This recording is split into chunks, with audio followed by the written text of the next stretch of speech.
마태복음 16장 5절에서 10절 말씀 저와 한 절씩 읽겠습니다. 제가 먼저요. 제자들이 건너편으로 갈새 떡 가져가기를 잊었더니 예수께서 이르시되 삼가 바리새인과 사두개인들의 누룩을 주의하라 하시니 제자들이 서로 논의하여 이르되 우리가 떡을 가져오지 아니하였도다 하거늘 아시고 이르시되 믿음이 작은 자들아 어찌 떡이 없으므로 서로 논의하느냐 너희가 아직도 깨닫지 못하느냐 떡 5개로 5,000명을 먹이고 주운 것이 몇 바구니며 떡 7개로 4,000명을 먹이고 주운 것이 몇 광주리였는지를 기억하지 못하느냐. 아멘.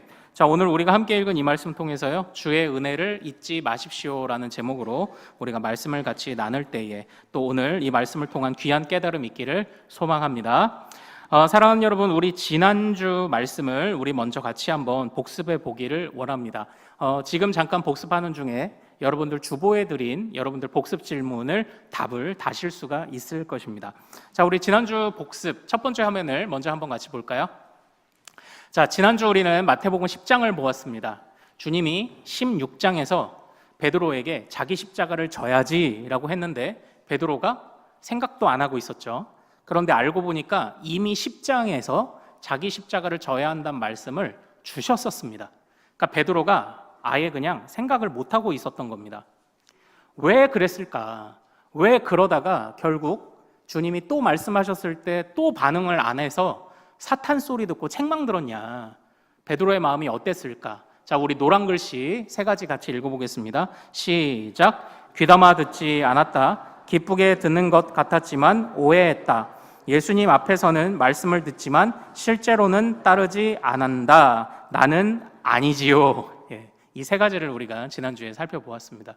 아마 이런 마음들이 아니었을까. 그래서 하나님의 말씀을 대하는 저와 여러분들의 우리의 마음 자세는 어떤가? 여러분들은 몇 번이신가요? 적어도 1번은 아니겠죠. 그래도 우리는 들으러 왔으니까요. 그런데 기쁘게 듣는 것 같았지만 오해했다. 이게 참 중요합니다. 요게 잘못되면 이제 이게 이단도 되고 사이비도 되는 거예요. 오해하지 않도록 우리가 주의 깊게 배워야 하는 거겠고요. 그리고 3번이 이제 우리가 제일 많이 걸리는 거죠. 예수님이 우리에게 막상 말씀하시는 것처럼 어떤 공적인 자리에서는 아멘 하는데 삶의 현장으로 돌아가서는 그러니까 거기서는 이 말씀을 적용하지 못하는, 그래서 사람들의 눈에 보이는 곳에서는 나는 아니죠. 그러나 밖에서는 그 사람이 나였던 거죠. 그런 모습들을 우리가 지난주에 점검을 해보았습니다. 한 주 동안 또 말씀 앞에 또 겸손하게 서셨습니까? 아무쪼록 말씀을 사랑하며 더욱 겸손하게 서시기를 소망합니다. 오늘은 예수님의 또 다른 책망을 같이 볼 거예요. 베드로뿐만 아니라 다른 제자들도 사실은 베드로와 같은 이유로 책망을 받는 이야기가 오늘 또 등장을 하게 됩니다. 그래서 이 16장에서 제자들이 책망받는 모습을 보면서 또 우리가 점검해야 하는 우리의 믿음의 현주소를 같이 보기를 원해요. 오늘 말씀은요, 예수님이 이제 제자들을 데리고 이곳저곳 지역들을 막 다니시잖아요. 그래서 제자들과 어떤 한 지역으로 가고 계시는데 이 사건의 발단은 제자들의 걱정에서부터 이제 시작이 됩니다.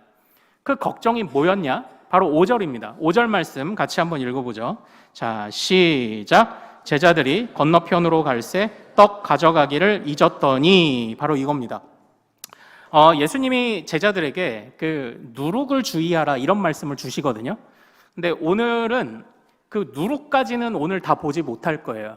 다음 주에 그것은 보고, 이 예수님이 누룩을 주의해라 어쨌든 이 말씀을 주셨는데 제자들이 그걸 잘못 알아듣고 이제 떡에 관해서, 빵에 관해서 말씀을 하시는 건가?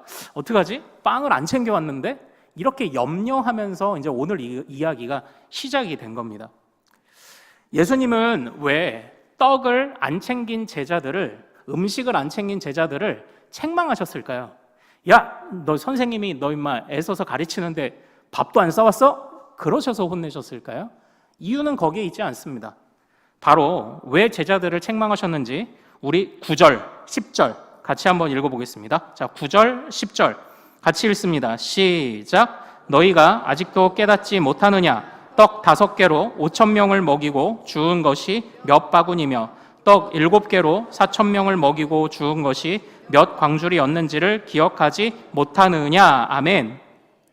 지금 예수님이 말씀하신 사건이 이 16장 앞에 있었던 사건인데, 오병이어라는 사건은요, 그러니까 보리떡 5개와 떡 5개와 물고기 2마리로 몇 명을 먹였죠? 남자만 5,000명을 먹인 사건이죠. 그리고 남은 음식이, 그 기적이 일어나고 남은 음식이 몇 광줄이었습니까? 12광줄이죠. 이것은 유대인들을 위한 예수님의 기적입니다. 그래서 유대인들을 상징하는 12광주리, 12지파, 12광주리가 상징적으로 남았어요. 그리고 예수님이 놀라운 음식을 공급하시는 사역이 또 있었는데, 그게 바로 이제 4,000명을 먹이신 사건인데, 이게 떡 7개와 물고기 몇 마리일까요? 2어마리 이렇게 돼 있어요. 그래서 또는 7병2어. 저는 이제 2어마리를 그대로 살려서 7병 몇 마리 이렇게 그냥 편의상 표현을 합니다. 오병이어의 사건, 4,000명을 먹이신 또 7병 몇어의 사건, 7병2어의 사건이 있는데, 이 7병2어의 사건 이후에는 음식이 몇 바구니가 남았을까요? 7이요. 7. 참고로 이 4,000명을 먹이신 사건은 데가볼리라고 하는 지역의 이방인들을 위해서 일으키신 기적일 가능성이 커요. 정황상. 그래서 이방인들도 상징적으로 너희에게도 완전수 7이라는 것을 통해 이방인도 충분히 하나님의 은혜를 먹고 마실 수 있다는 것을 상징하는, 유대인들을 위해서 12바구니, 이방인을 위해서 너희도 구원받기 부족하지 않다. 그래서 7바구니가 남은 아주 놀라운 사건입니다. 즉 예수님을 따라다닐 때요, 먹을 것에 관해서 염려할 필요가 없는 거죠. 그런데 지금 제자들이 무엇을 염려하고 있습니까? 어이씨, 먹을 거 없는데? 지금 이래서 염려하고 있는 겁니다. 예수님이 말씀하셨을 때 알아듣지도 못했고, 심지어는 예수님이 떡 말씀하시는가 봐. 그런데 떡 없는데? 그래서 지금 책망을 듣고 있는 겁니다. 그러니까 단지 사실은 그들이 떡을 잊어서 책망을 들은 게 아니라, 떡을 주셨던, 떡을 주실 수 있는 예수님을 잊어버린 것과 같아요. 그래서 지금 그들이 책망을 받고 있습니다. 우리 예수님이 이런 일을 행하셨었지, 그걸 잊었던 겁니다. 그래서 지금 책망을 듣고 있는 겁니다. 떡에 대한 염려가 너무 커서 주님의 말씀이 들리지 않고 있습니다. 떡에 대한 염려가, 먹고 사는 것에 관한 염려가 너무 커서 지금 주님이 오병이어의 7병이어의 기적을 일으키신 분이라는 것도 잊고 살아갑니다. 시사하는 바가 있죠. 떡에 대한 염려가 그들을 그렇게 만들었습니다. 사랑하는 여러분, 오늘 이 본문을 보면은요, 좀 특징적인 부분이 하나 등장합니다. 제자들이 왜 이렇게 생각을 했을까? 떡이 없는데? 그냥 단순히 정말 그냥 먹을 것이 없어서 단순히 그것일까? 전 그런 생각을 좀 한번 해봤어요. 이게 오병이어의 사건이든 4,000명을 먹이신 7병이어의 사건이든, 사실 중요한 것은 누군가가 그 음식을 처음에 제공을 했다는 거예요. 그리고 그걸 예수님이 어떻게 해주셨죠? 어떻게 보면 부풀려 주셨잖아요. 그런데 제자들이 혹시 그런 걸 착각한 걸까? 그래서 아이고, 우리가 조금이라도 준비했어야 되는데, 그러면 예수님이 부풀려 주실 텐데, 이렇게 생각을 했던 걸까? 좀 이런 생각도 한번 해보게 되거든요. 그러니까 무언가 씨앗이 될 만한, 무언가 내가 좀 갖고 있는 어떤 재료를 좀 드려야 주님이 마치 일하시는 것처럼 그렇게 생각을 했었을까? 이제 그런 생각도 좀 해보게 되었습니다. 근데 그들이 생각하지 못하고 있었던 건 뭐예요? 주님은 그들이 드린 걸 가지고도 하실 수 있지만, 아무 것이 없어도 주님은 그 자녀들을 먹이고 입히시는 하나님이라는 것을 그들은 잊고 있었던 겁니다. 무언가를 드려요? 하나님, 주님이 그걸 사용하실 수도 있겠죠. 못 드려요? 그렇다고 하나님이 일에 막히나요? 그렇지는 않습니다. 주님은 주님의 일을 하실 수 있습니다. 그래서 사실 이제 우리 주변에서 보면은요, 좀 이와 비슷한 일들을 사실 겪을 수 있습니다. 보통 우리가 이제 전도할 때 보면은요, 이제 교회 오셔야죠. 근데 많은 분들, 마음이 많이 열리신 분들은 가야죠. 제가 갈 거예요. 갈 건데 제가 지은 죄가 많아서 지금은 못 가요. 이제 이러시는 분들이 계세요. 마치 내가 미리 뭔가를 해야, 뭔가를 드려야 주님이 나를 맞아주실 것처럼 착각하는 경우들이 있습니다. 그리고 또 이런 분들이 있어요. 아유, 교회 가셔야죠. 아유, 가야 되는데 제가 담배 좀 끊고 갈게요. 못 끊어요. 못 끊어요. 술 좀 끊고 갈게요. 이런 생각들을 하시는 분들이 있거든요. 근데 어떻게 보면 이건 좀 우리의 책임도 조금은 있어 보여요. 왜냐하면 그들이 교회 안에 들어왔을 때 좀 여유롭게 기다려줄 수 있는 그런 마음이 없이 너무 거룩한 삶을 살아야 됩니다. 그러나 우리가 갓 태어난 아이에게 뛰라고 할 수는 없잖아요. 재촉했던 것은 아닌지 좀 점검해 볼 필요는 있습니다. 우리도. 우리 교회 문화는 그런 사람들을 얼마든지 끌어안을 수 있는 사람이냐, 그런 문화냐, 이거 점검해 봐야 합니다. 근데 궁극적으로 중요한 것은 이게 하나님을 잘 모르기 때문인 거예요. 내가 죄를 씻어야 주님이 나를 맞아주시나요? 술도 끊고 담배도 끊어야, 세상 죄를 다 끊어야 주님이 우리를 맞아주시나요? 아니요. 그건 주님을 만나는 원인이 될 수 없어요. 그건 오히려 주님을 만나면 변화되는 줄로 믿습니다. 그러니까 그건 주님을 만난 결과인 거지 주님을 만나기 위한 근거나 원인일 수 없는 거예요. 근데 우리가 은근히 그런 생각을 한다니까요. 내가 뭘 갖고 있어야 주님이 이걸 이렇게 해주시겠지, 이런 생각을 한다니까요. 아니요. 없어도 주님은 다 하실 수 있습니다. 그리고 있어도 주님은 또 잘 활용하시겠죠. 그런데 이런 모습이요, 초신자에게만 있을까요? 아니요. 우리들에게도 그런 모습이 있습니다. 오늘 이 본문을 잘 보십시오. 떡에 정신이 팔려서 오병이어 사건을 잊어요. 세상에 이게 잊혀지나요, 근데? 이게 기억이 안 날 수가 있나요? 오늘 주님의 책망하시는 말씀을 잘 들어보십시오. 어찌하여 기억하지 못하느냐? 이게 기억이 안 날까요? 그런데 그 기억 안 나는 일이 사실 저와 여러분에게도 얼마든지 일어나고 있지 않습니까?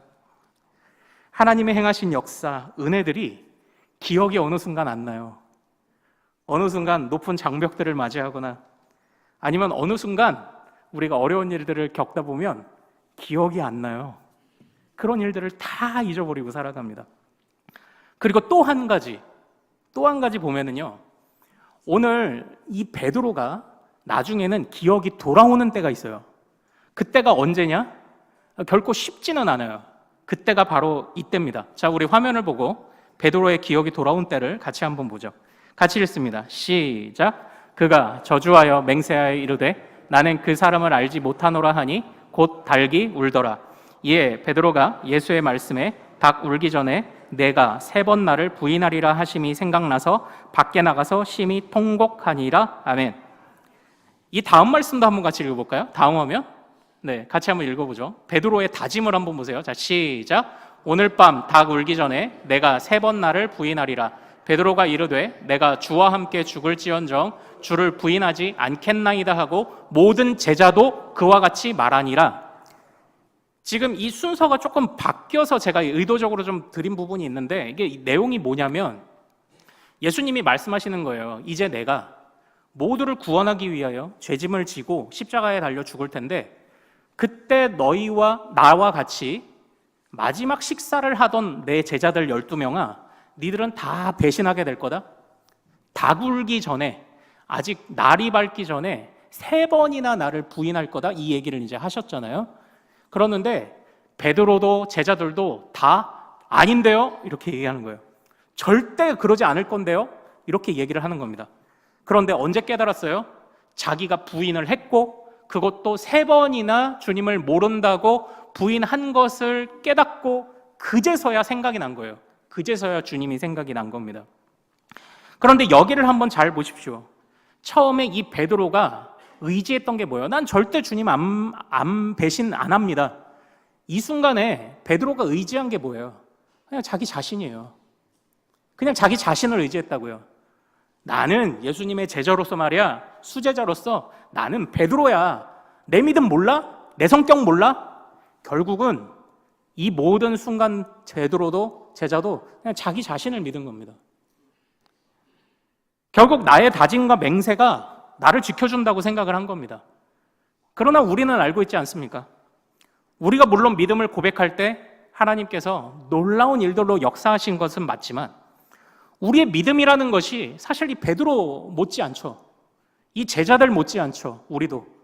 우리가 가진 믿음이라는 것이 항상 연약하고 미련하다는 것, 항상 넘어지는 믿음이라는 것을 우리가 알고 있지 않습니까? 그런데 우리는요, 때로 우리를 자랑해요. 그러니까 이 믿음이 별것 아니라는 것을 알면 우리는 자랑하지 않습니다. 그러니까 두 가지 문제가 우리에게 있습니다. 하나님이 행하신 일을 다 잊어버려요. 거짓말처럼 잊어버려요. 이게 우리 첫 번째 문제예요. 두 번째, 믿음이 조금 잘하는 것 같으면 내 자랑을 하고 있어요. 내 자랑을. 이게 우리의 문제입니다. 내 자랑을 하든지 아니면 믿음을 다 깎아먹든지 두 가지가 우리의 함정이죠. 떡이 없으면 주님이 일하지 못하시나요? 아니, 하실 수 있어요. 내가 가진 것, 그러니까 우리 이제 이후에 우리의 기도를 살펴봐야 하는데 내가 가진 것이 없으면은 우리는 그냥 끝납니까? 아닙니다. 주님 얼마든지 하실 수 있습니다. 우리를 들어 얼마든지 주님이 일하실 수 있습니다. 그리고 내가 믿음을 고백하고 신앙생활 하지만 자랑할 것이 없어요. 왜냐?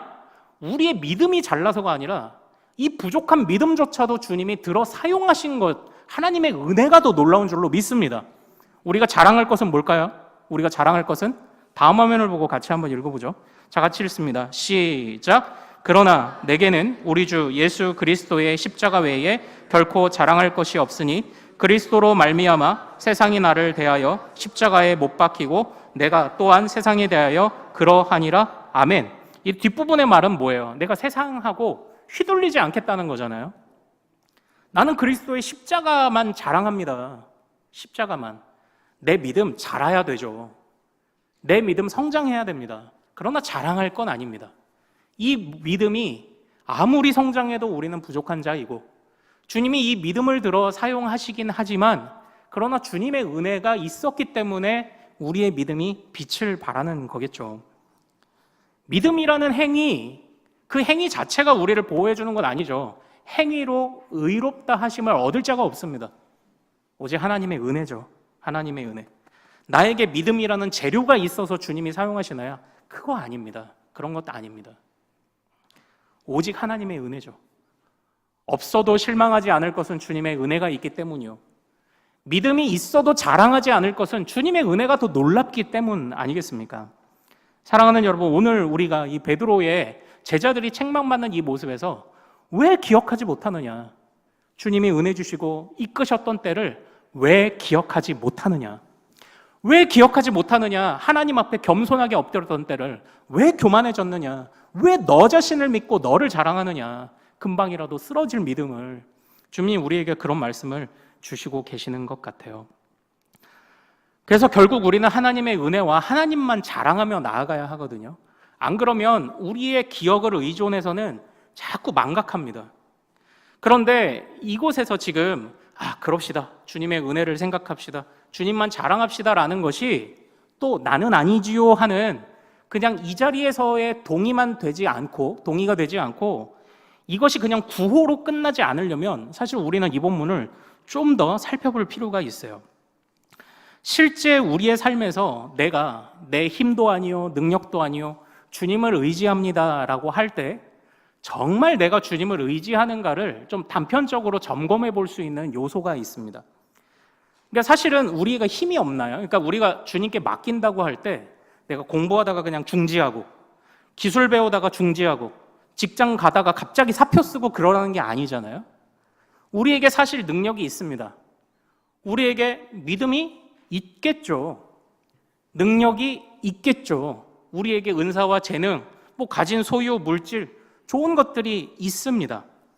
그러나 그것을 주님께 맡겨야 하거든요. 주님의 은혜 앞에 그것을 내어드려야 하거든요. 그런데 우리가 그것을 정말 잘하고 있느냐를 보면은요, 거기서 이제 우리의 기도를 봐야 되는 거예요. 우리의 기도를. 사실 이제 오늘 이 말씀을 보면은 우리가 이제 대부분의 기도 가운데 무엇이 없어서 하는 기도가 좀 많을 겁니다. 물론 건강이 없으면 건강을 구하십시오. 먹을 것이 없으면 먹을 것을 구하십시오. 그러나 중요한 것은 그 너머에 건강을 주시고 먹을 것을 주시는 주님을 붙잡는 데까지 나아가야 되는데 우리가 구하는 그 제목 자체가 우리의 신앙생활의 목적이 되면 안 되잖아요. 그런데 더욱 중요한 것은요, 그래서 우리가 하루를 시작하는 기도에서요, 주기도문이 우리 안에 살아 숨쉬고 있는가를 점검해 보면 거기서 우리가 정말 주님께 맡기고 의지하고 주님의 은혜를 잊지 않기 위해 기억하고 있느냐가 사실은 거기서 드러나요. 우리가 주기도문을 살펴볼 때에 중요하게 살펴봤던 그런 기도 문장이 하나 있습니다. 그 문장이 뭐죠? 바로 오늘 우리에게 일용할 양식을 주시옵고라는 바로 이 문장이었어요. 우리에게 일용할 양식을 주시옵고라는 이 문장에서요, 이 일용할 양식이라는 것은 무엇입니까? 하나님만이 나를 채워주십시오. 주님만 의지하겠다는 바로 그런 기도 아닙니까? 하나님만이 나를 채워주십시오. 하루를 시작하면서 하나님, 내가 사실 능력도 있고 연봉도 세고 기술도 있고 내가 가진 것도 많고 내 사업도 잘 돼가고 내 직장도 튼튼하고, 그러나 그것이 나를 살게 하는 것이 아니라 주님이 나를 이 하루에 족한 은혜를 채워주셔야 내가 삽니다라는 그 간구가 하루의 시작에서 우리에게 있느냐? 일용할 양식을 주십시오라는 그 기도의 의미를 정확히 알고 우리가 기도를 하느냐? 이 부분을 좀 우리가 점검해 보면 좋아요. 이 부분을 점검해야 합니다. 그런데 하나님께 필요한 것을 구하는 기도는 또 무엇이라고 했죠? 이것은 내가 다른 데를 기웃거리지 않겠습니다라는 다짐의 기도예요. 그러니까 하나님이 채워주셔야 합니다. 내가 가진 내 능력 갖고 사는 게 아닙니다라는 고백은 하나님을 향하여 어린 양과 같이 따라가겠다는 신뢰를 고백하는 문장, 그 기도문이 일용할 양식이지만, 또 일용할 양식을 주옵소서라는 이 말씀은 세상을 향하여 세상에 물들지 않고 세상을 향하여 담대히 맞서겠다는 사자 같은 심장을 가진 기도인 거예요. 하나님 앞에서는 양과 같은 마음으로, 세상을 향해서는 나는 니들이 주는 거 안 먹어라고 말하는 담대한 결단을 말하는 사자 같은 기도입니다.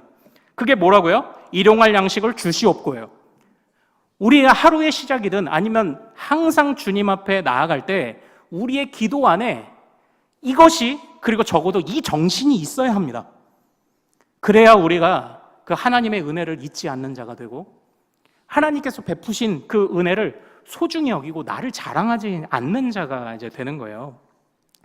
이것이 매일매일 고백되는 우리 큰숲의 모든 가족들 될 수 있기를 소망합니다. 우리 같이 한번 따라해 볼까요? 주님께는 양과 같은 마음으로, 세상에는 사자의 심장으로. 할렐루야. 우리가 매일 이것을 기도하며 나가는 거죠. 그러면 때로 우리 믿음이 넘어질 때도 있고 부족할 때도 있죠. 그러나 그래도 우리는 주님께 붙어있는 사람인 줄로 믿습니다.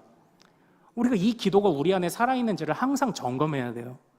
안 그러면 오병이어 금방 경험하고도 다 까먹어요. 다 기억하지 못합니다. 다 그냥 지나가 버립니다. 결국 또 이런 것도요, 하나님을 제대로 알지 못하는 데서 오는 그런 미련한 모습일 수도 있어요. 오병이어를 잊고 떡을 걱정했던 제자들처럼 우리도 그렇게 걱정하죠. 어떻게 오병이어를 잊죠? 그리고 오병이어를 경험하고 나서도 어떻게 먹을 것을 걱정하죠? 그것처럼 부활하신 예수님을 경험하고 어떻게 삶을 걱정하죠? 오병이어를 경험하고 떡을 걱정했던 미련한 제자들처럼 부활하신 주님을 만나고 어떻게 삶을 걱정하죠?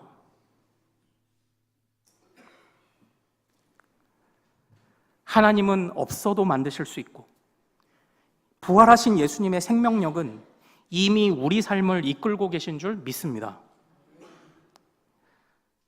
우리가 부활하신 주님의 이 생명력을 1년에 한 번 써먹기로 했나요?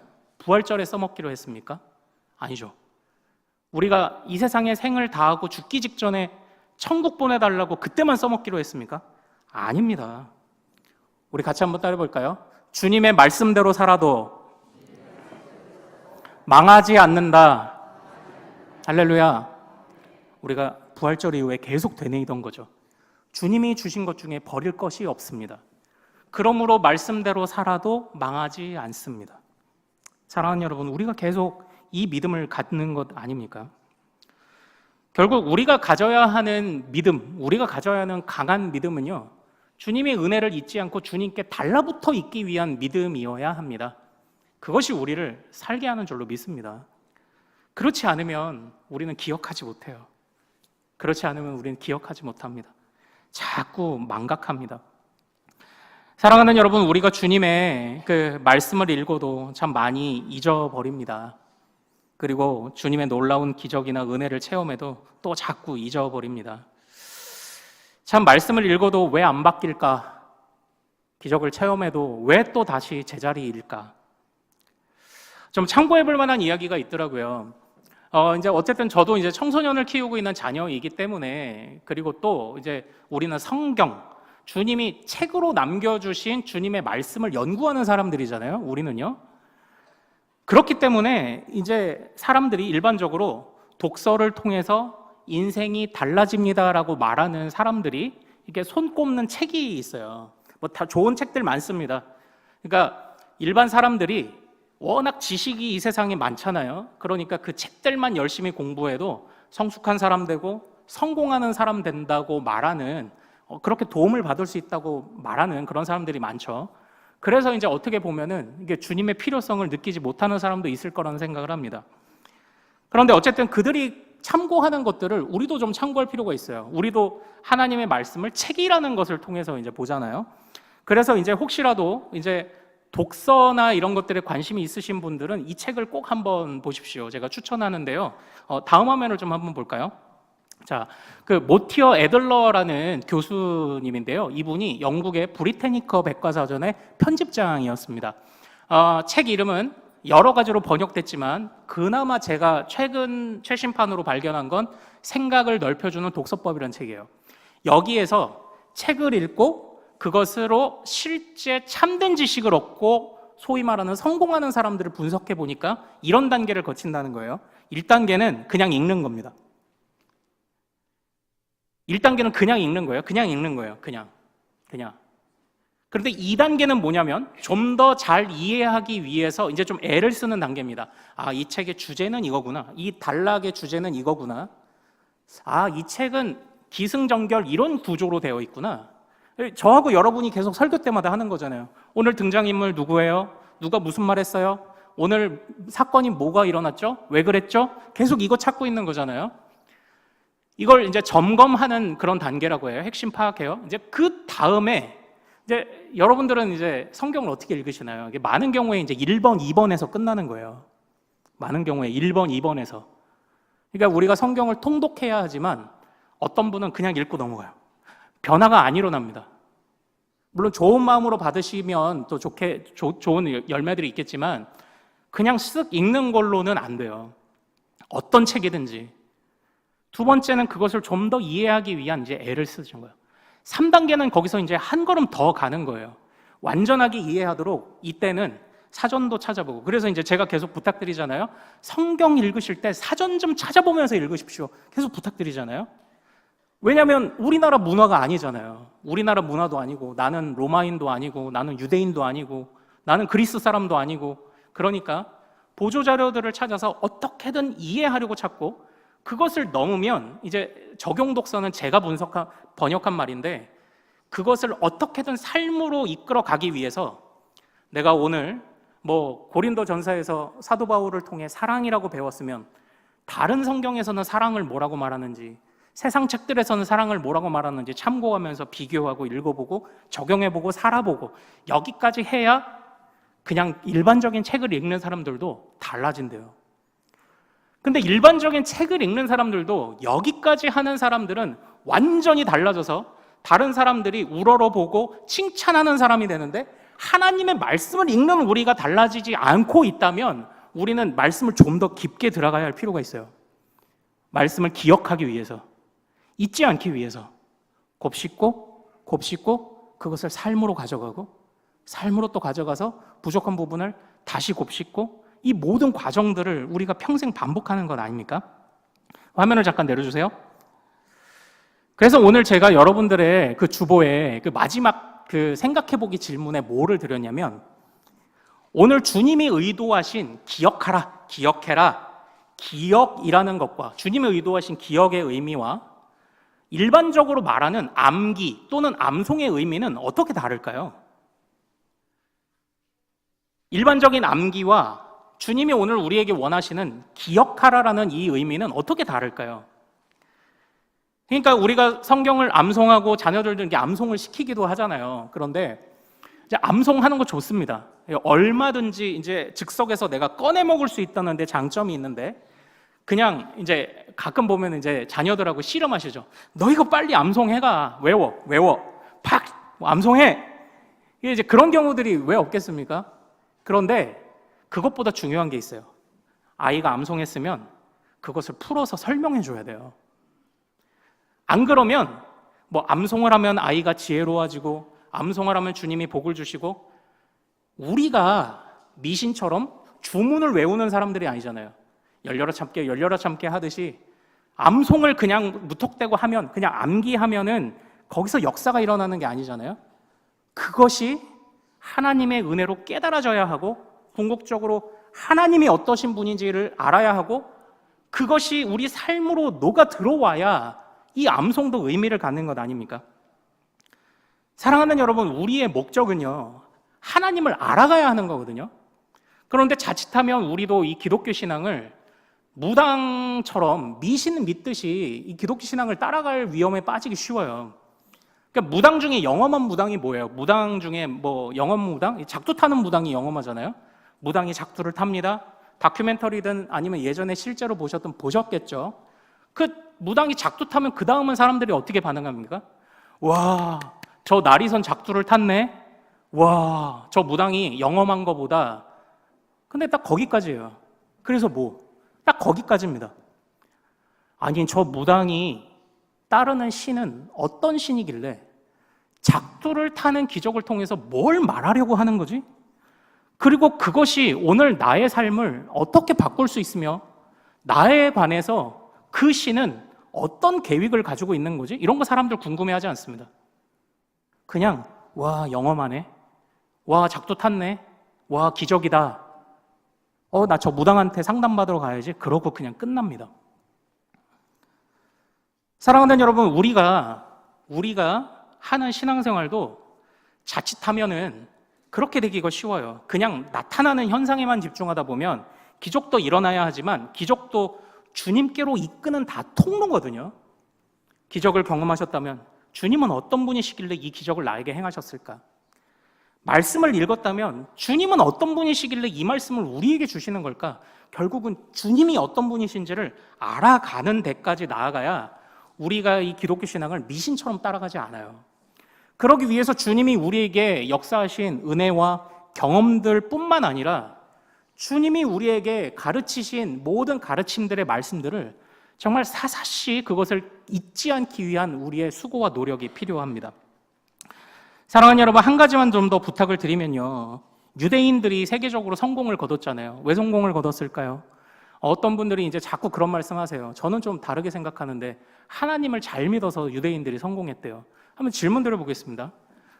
유대인들은 예수님을 믿나요? 안 믿나요? 안 믿어요. 자, 그럼 질문 다시 드려볼게요. 유대인들은 하나님을 잘 섬기나요? 못 섬기나요? 예수님을 안 믿는데 어떻게 잘 섬기는 거죠? 예수님이 구원자라는 것을 인정 안 하는데 어떻게 하나님을 잘 섬기는 거죠? 그런데 유대인은 왜 잘 됐을까요? 저는 그 유대인들이 가지고 있는 독특한 문화 때문이라고 생각을 합니다. 유대인들은 성경이든 뭐든 만나면 그냥 토론해요. 유대인들이 다니는 대학교를 가면 도서관이 시끄러워요. 이걸 하브루타라고 하잖아요.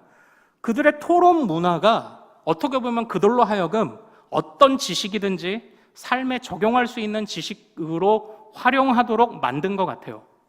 하나님을 잘 믿었다고 해서 저절로 그렇게 잘 된다? 저는 그렇게 보지는 않습니다.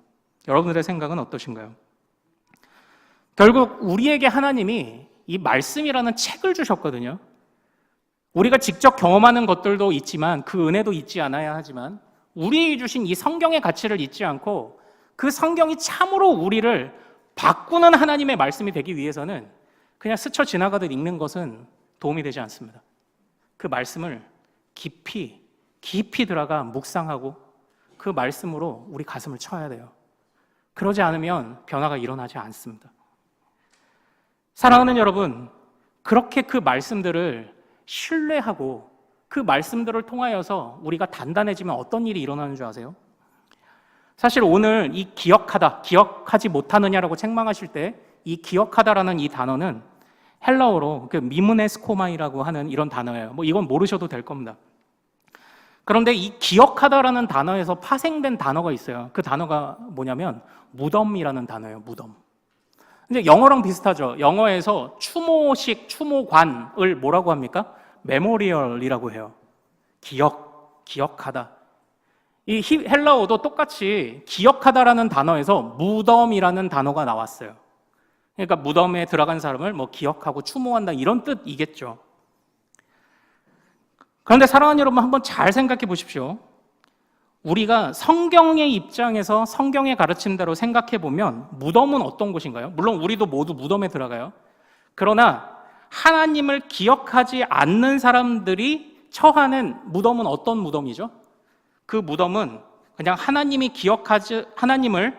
기억하지 않는 자들이 그냥 영원히 누워있는 곳밖에 안 돼요.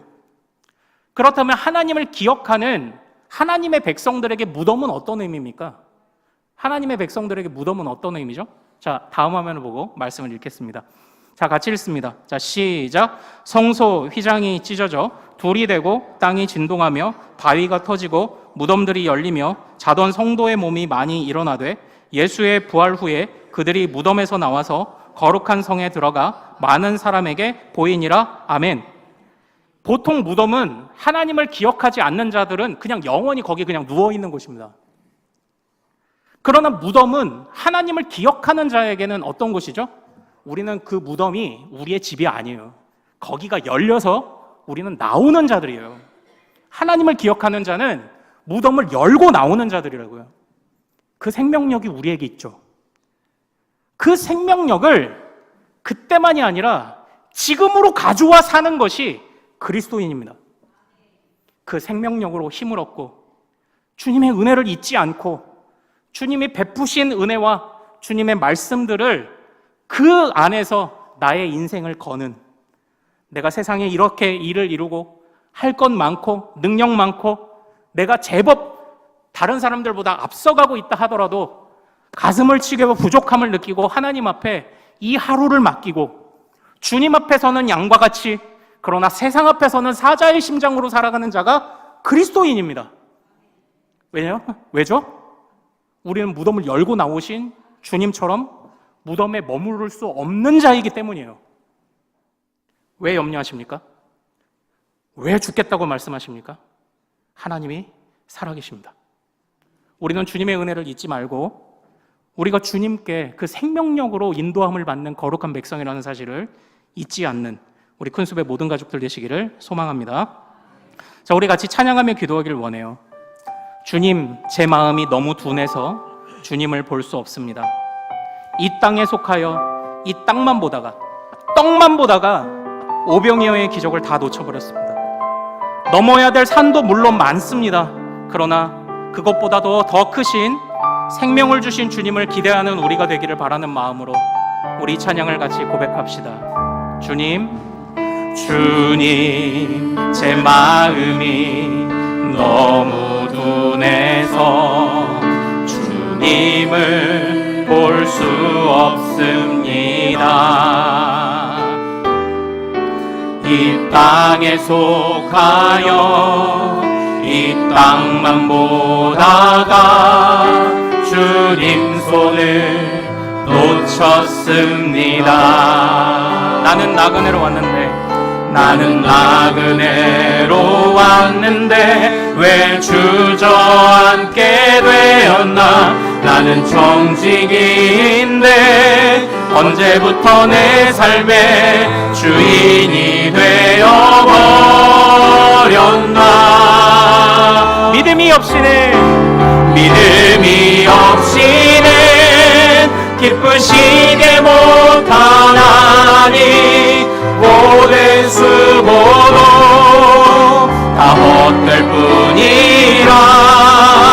믿음이 없어서 무너진 삶의 모든 자리에 다시 주님을 기다립니다. 믿음이 없이는 기쁘시게 못하나니 고된 수고로 다 헛될 뿐이라. 믿음이 없어서 무너진 삶의 모든 자리에 다시 주님을 다시 한번 믿음이 없이는 기쁘시게 못하나니 모든 수고도 다 헛될 뿐이라. 믿음이 없어서 무너진 삶의 모든 자리에 다시 주님을 기다립니다. 사랑하는 여러분, 우리 이 시간 주님 앞에 참된 믿음을 달라고 기도하길 원합니다. 주님의 은혜를 체험하고도 잊어버리는 그런 믿음 말고, 주님이 약속과 주님이 거룩한 말씀들을 주시고 그대로 살아도 안 망한다고 하셨지만 겁이 나서 그것들을 놓쳐버리는 그런 믿음 말고, 또 자랑하는 그런 믿음도 말고, 정말 주님을 겸손하게 따라가는 그런 믿음을 우리에게 허락하여 주시옵소서.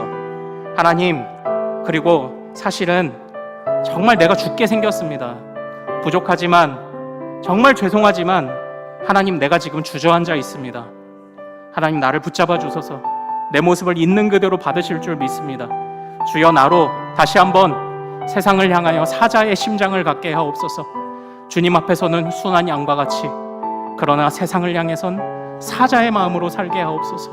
자, 우리 이런 겸손과 또한 담대함을 함께 구하며 주여 이름 크게 한번 부르고 같이 기도합니다. 주여!